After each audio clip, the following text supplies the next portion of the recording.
ఏం పాలన రేవంత్ రెడ్డి ఇది? ఏం పాలన ఇది? ఎక్కడికి దిగదార్చినో పోలీస్ వ్యవస్థ అని చెప్పొకసారి. ఎక్కడికి దిగదార్చినో తెలంగాణ పోలీస్ అంటే దేశమంతా సెల్యూట్ కొట్టేటువంటి ఒక నికార్స్ అయినటువంటి ఒక సంస్థను ఎంతగా దిగజార్చినో రేవంత్ రెడ్డి చెప్పు నువ్వు హోంమంత్రిగా ఉండి. నేను ఇవాళ పోలీస్ ఆఫీసర్స్ ని కూడా అడుగుతా ఉన్నాను, ఇన్క్లూడింగ్ హైదరాబాద్ సిపి ఆనంద్ గారు కావచ్చు, లేకపోతే డీజీపీ జితేందర్ గారు కావచ్చు. ఒక్కసారి మీరు ఆలోచించండి, వాట్ ఈస్ ఈ doing Revanth Reddy? You tell me. మనస్ఫూర్తిగా ఆలోచించండి, మనసు పెట్టి ఆలోచించండి.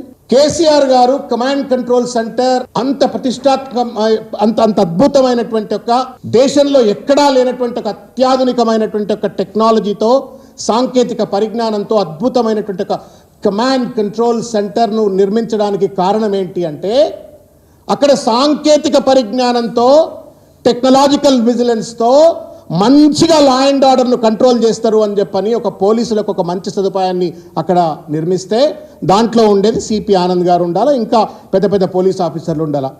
మీరు చెప్పండి మీడియా మిత్రులారా, మీరు కూడా దయచేసి ఆలోచించండి. I want you to highlight this. ఏం పని అండి రేవంత్ రెడ్డి గారికి పొద్దున్న లేస్తే కమాండ్ కంట్రోల్ సెంటర్లో? పబ్లిక్ పాలసీ రివ్యూ మీటింగ్ల పేరు మీద కమాండ్ కంట్రోల్ సెంటర్లో కూర్చొని పోలీసులు అజమాయిష్ చేస్తూ ఉన్నాడు. ఆయన ఒక్కడే పోట్లే ముఖ్యమంత్రిగా, చెంచగాళ్ళంతా ఎంబడిపోతారు.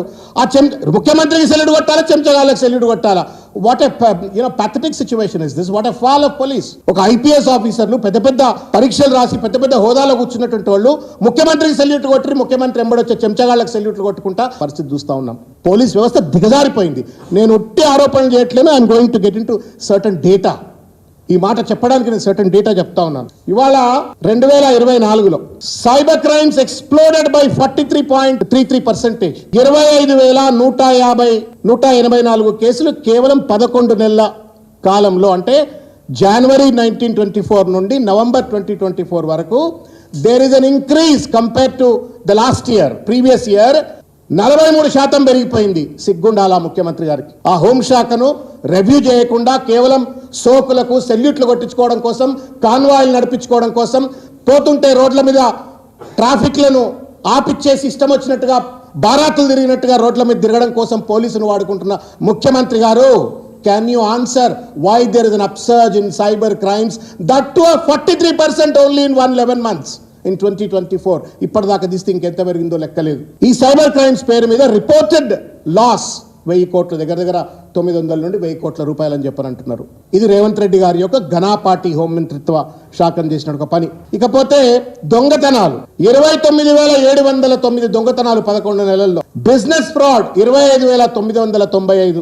దీనికి పోగా సోనియా గాంధీ గారు ఆ పార్టీకి జాతీయ అధ్యక్షురాలుగా ఉన్నటువంటి ఒక పార్టీలో ఉన్నటువంటి ఒక రేవంత్ రెడ్డి అధికారం చెలాయిస్తూ మహిళల పట్ల ఆయన ప్రభుత్వం ఎంత హేయభావంతో ఉంది అనడానికి నిదర్శనం ఏంటి అంటే, crimes against women rose by 4.8%, 19,922 in 11 months of time in 2024.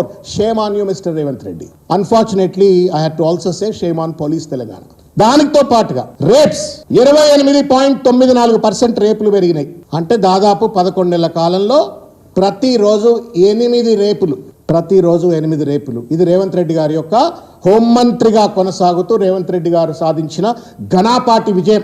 ఒక పక్కన కేసీఆర్ గారేమో ఆడవాళ్లపై కన్నెత్తి చూస్తే గుడ్లు బీకేస్తా అన్న ముఖ్యమంత్రి నుండి అధికారం చేజిచ్చుకున్న రేవంత్ రెడ్డి వాళ్ళ 11 నెలల కాలంలో 24లో ప్రతిరోజు 8 రేపులు సాధించినాడు. Kidnapping of women rose by 26.92%. Murders of women increased by 13.3%. ఇది రేవంత్ రెడ్డి గారు సాధించినటువంటిది. హైదరాబాద్లో క్రైమ్ రేట్ 41% ఇంక్రీజ్ అయింది. సైబరాబాద్లో క్రిమినల్ కేసెస్ 65% ఇంక్రీజ్ అయినాయి. ఇది చెంపపెట్టు లాంటి డేటా ఇది రేవంత్ రెడ్డి గారికి.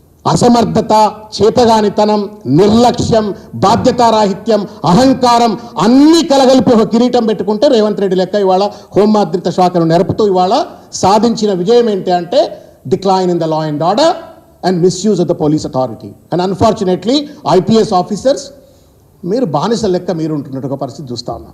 You are not questioning Revanth Reddy, how can he enter into command control center and then conduct his political theatrics? Policing కోసం నిర్మించిన ఒక భవనంలో పొలిటికల్ థియేట్రిక్స్ చేస్తూ ఉంటే ఇది తప్పు అని చెప్పని డీజీపీ గారు చెప్పాలా, చీఫ్ సెక్రటరీ చెప్పాలా? వాళ్ళు చెప్పట్లేరు.